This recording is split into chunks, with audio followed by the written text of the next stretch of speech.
第1140章五大家族齐聚。五大家族的考核地点位于圣丹城内域的一座专门的大殿之中，这是历代考核的专属之地，由丹塔所设。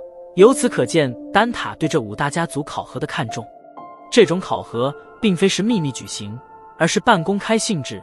一些有着点资格的势力都是会在考核开始时赶到这里。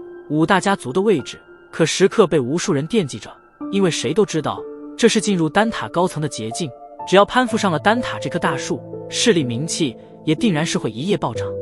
如今的五大家族，叶家地位岌岌可危，若是这一次考核再未通过的话，那么便是将会失去五大家族之一的地位。而一旦叶家失去这位置，那么其他一些早已经虎视眈眈的势力恐怕立马就会一拥而上。